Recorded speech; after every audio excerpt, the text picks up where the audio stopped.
Bonjour à tous et bienvenue pour cette vidéo dans laquelle je vous parlerai des toutes dernières informations sur Avengers 3 Infinity War, de mes déductions, ainsi que des premières réactions assez rares à la projection d'une toute petite portion du film. Alors accrochez-vous, c'est parti.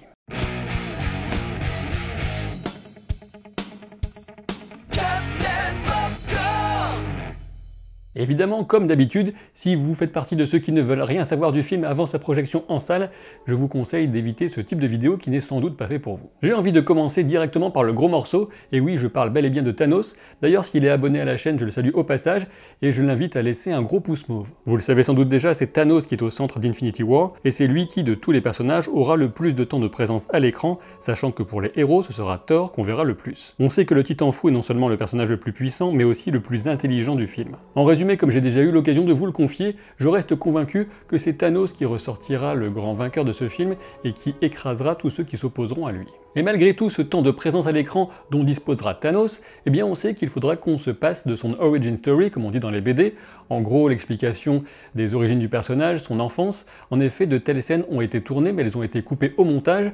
Si j'étais mauvaise langue, je pourrais même dire que c'est une bonne façon de nous vendre plein de petits Blu-ray ensuite. Quoi qu'il en soit, le gros sujet reste celui des pierres d'infinité, et l'un des derniers spots, intitulé Chant, pour le champ de guerre des Wakandais, a révélé une information majeure. Le pire, à mon avis en tout cas, c'est que ce n'est même pas fait exprès. En effet, ce spot ne dévoile rien au format standard des vidéos YouTube par exemple, mais sur Instagram ou Twitter, le cadrage plus large en hauteur nous apporte une révélation puissante, le gantelet d'infinité portant au moins 4 pierres, et peut-être même 5, sachant qu'il est difficile de juger pour le pouce qui doit accueillir la pierre du temps. Cette image correspond à un portail créé par Thanos grâce à la pierre de l'espace pour se rendre sur Terre et plus précisément au Wakanda. Cette localisation, c'est le format classique qui nous l'indique avec la végétation qu'on aperçoit sur la gauche. Ce qui est certain, c'est que le gantelet porte alors les pierres du pouvoir et de l'espace, comme on le savait déjà, mais aussi celle de la réalité, la rouge, et celle de l'âme qui est orange. Concernant la pierre de réalité, appelée aussi Ether, l'explication la plus simple serait que Thanos la récupère auprès du collectionneur, puisqu'on sait qu'il lui rendra visite certainement durant la première moitié du film. Toutefois, je continue à me demander si cette pierre ne sera pas utilisée par Thor pour la création de sa nouvelle arme. Un set Lego semble indiquer la présence d'une pierre, mais il peut s'agir d'une pure invention, notamment pour pousser les acheteurs à collectionner tous les sets pour obtenir toutes les pierres. Ce qu'on sait avec une quasi-certitude concernant la pierre de réalité, c'est que lorsque le collectionneur est à la merci de Thanos, il lui affirme qu'il l'a vendue. Et tout le monde suppose que le collectionneur ment, mais au final il pourrait très bien alors dire la vérité et l'avoir vendue au roi des nains Eitri, qu'on suppose incarné par Peter Dinklage dans le film. En suivant cette piste un peu plus loin, on pourrait même imaginer que la pierre de réalité serait utilisée par le roi des nains pour concevoir la nouvelle arme de Thor, et que c'est donc dans le monde de Nidavellir que Thanos la récupérerait. Si on réfléchit à la chronologie de la récupération des pierres par Thanos, on peut se dire que c'est au plus tard, au moment de la bataille de Titan, son monde d'origine, qu'il aura mis la main déjà sur la pierre de réalité et sur la pierre de l'âme, sachant qu'il devrait déjà avoir auparavant récupéré la pierre de pouvoir et la pierre de l'espace, comme on l'a déjà vu dans les bandes annonces. Et donc, si Thanos n'est pas encore dépositaire de l'éther ou pierre de réalité avant ce moment crucial, cela signifiera qu'il l'obtiendra en vainquant Thor à nouveau, mais j'avoue que ce scénario me semble moins solide qu'un passage sur Nidavellir ou une simple cachette chez le collectionneur. Venons-en maintenant à la pierre de l'âme. Si vous avez vu mes vidéos à ce sujet, je parle des récentes, pas des plus anciennes, puisque mon analyse a évolué au fil de l'arrivée des nouveaux indices, vous savez que je ne suis pas étonné de voir Thanos en sa possession au moment d'arriver au Wakanda. En effet, je suis convaincu depuis un bon moment maintenant que c'est bien sur Titan que Thanos récupérera cette pierre, la pierre de l'âme, qui est particulièrement puissante et dangereuse. Comme son nom l'indique, la pierre de l'âme est liée à une dimension transcendantale, mais aussi à la notion d'émotion et notamment d'amour, en résumé toutes ces forces éthérées intangibles et néanmoins très puissantes. Et lorsque le Titan s'efforce de gagner le plein contrôle de cette pierre très puissante, ce n'est pas du tout un hasard s'il se trouve à ce moment-là sur Titan, son monde d'origine, avec des tas de héros qui sont présents pour essayer de le vaincre. Sans doute Tony Stark et compagnie penseront le prendre au dépourvu, mais je pense que ce sera tout le contraire. C'est Thanos qui aura mis tout en place pour les attirer à lui sur son monde d'origine, celui qui a le plus de signification sentimentale pour le Titan. Comme j'ai déjà eu l'occasion de l'expliquer, Thanos devrait alors sacrifier au moins une personne, sans doute Gamora ou Nebula,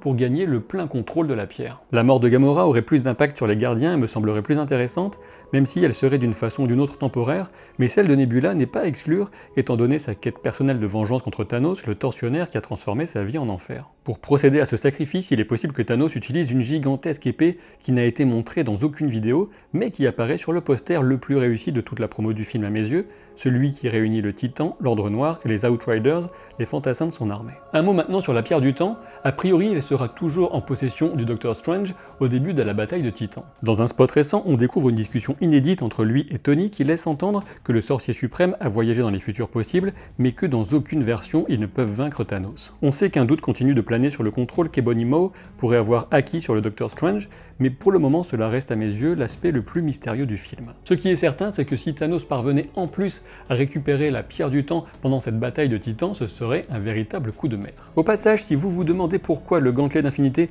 ne portait que 2 pierres durant la précédente bande-annonce, lorsque Steve bloque la main de Thanos, pour moi, il y a 2 explications possibles. La première, un petit peu fade à mon goût, c'est tout simplement que les pierres ont été effacées pour ne rien révéler dans la bande-annonce, et la deuxième, qui me plaît davantage, c'est tout simplement que le Titan a décidé de ne pas utiliser toutes les pierres en sa possession pour donner un petit peu de piquant à cet affrontement, et ne pas tout simplement régler le combat d'un simple claquement de doigts. Et oui, vous comprenez, le claquement de doigts, il faut le réserver pour la fin du film.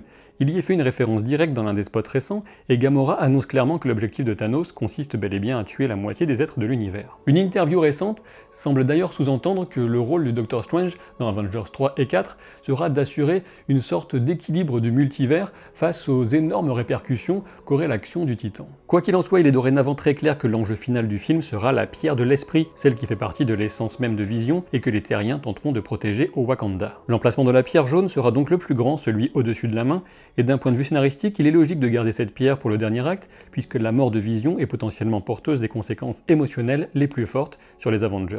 Justement, puisqu'on parle du Wakanda, je vous propose de nous y arrêter quelques instants. D'abord, plusieurs personnages vont envoyer du très lourd, que ce soit Okoye, dont j'ai adoré le style de combat dans Black Panther, ou encore Shuri qui doit repousser une sérieuse attaque en plein cœur de son laboratoire. Et puis surtout, il y a la sorcière rouge qui a tout l'air de nous faire une Son Goku dans ses dernières images, qui devrait révéler son gigantesque potentiel. J'espère aussi qu'on aura au moins une scène mettant en avant M'Baku au combat, le chef de la tribu des montagnes m'avait aussi bien plu dans Black Panther.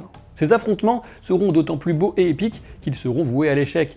En effet, même s'il y aura sans doute quelques victoires transitoires sur l'Ordre Noir, les serviteurs de Thanos, c'est bien le Titan en personne qui sera le dernier debout, même si Thor, avec sa nouvelle arme, pourrait lui donner un peu de fil à retordre. Et sans l'ombre d'un doute pour moi, Vision sera tué par Thanos. On pourrait éventuellement imaginer une copie numérique de sa conscience qu'aurait pu tenter d'effectuer Shuri par exemple. Mais surtout, une réminiscence de la conscience de Vision devrait perdurer au plus profond de la pierre de l'esprit, ce qui d'ailleurs devrait jouer un rôle non négligeable dans la défaite de Thanos dans Avengers 4. Et oui, on sait que ce film sera sombre, mais pas uniquement, on est chez Marvel quand même, on sait que l'humour c'est un petit peu leur péché mignon, que ce soit pour le meilleur ou pour le pire. À ce sujet, j'en viens maintenant aux premières réactions qui ont fait suite à la diffusion pour certains membres de la presse de par le monde de 24 minutes du film. Alors malheureusement, je ne fais pas partie des heureux élus qui ont pu voir cette portion du film, mais je vais maintenant vous présenter les 2 réactions les plus intéressantes. On a d'abord celle de Joe, un site irlandais, qui dit que c'est drôle, que les scènes d'action sont épiques, que les méchants sont impressionnants, que Groot est génial, et qu'il y a déjà plus de citations marquantes à retirer de ces 24 minutes que de la plupart des films entiers. En résumé, les fans Marvel vont se régaler. On a ensuite le tweet de Digital Spy qui souligne que le film est très ambitieux et qu'il y aura une grande différence d'ambiance, de tonalité, et notamment de musique, entre les groupes et les lieux, et particulièrement entre les Gardiens de la Galaxie et la scène de New York. Pour eux, le film s'annonce drôle, mais toujours aucun signe d'Hawkeye. Et du coup, la question légitime qu'on peut se poser porte sur la capacité qu'auront les réalisateurs, les frères Russo, à jongler entre ces différentes tonalités sans briser le côté tragique du film. En effet, il faut quand même garder à l'esprit qu'aussi bien The Winter Soldier que Civil War font partie des films les plus graves, les plus sérieux du MCU, et que ce sont justement les 2 films précédents réalisés par les frères Russo. Et ce sont d'ailleurs les scénaristes de ces films qui ont écrit Avengers 3 et 4. On sait que les Gardiens de la Galaxie, mais aussi Peter Parker, seront les principaux ressorts comiques du film, sachant qu'une alchimie très réussie a été teasée entre certains Gardiens et certains Avengers. Pour l'instant, l'humour mis en avant par les bandes annonces ne m'a pas semblé gênant. Parmi les exemples tout récents, on a le commentaire d'Okoye à T'Challa qui m'a bien fait sourire.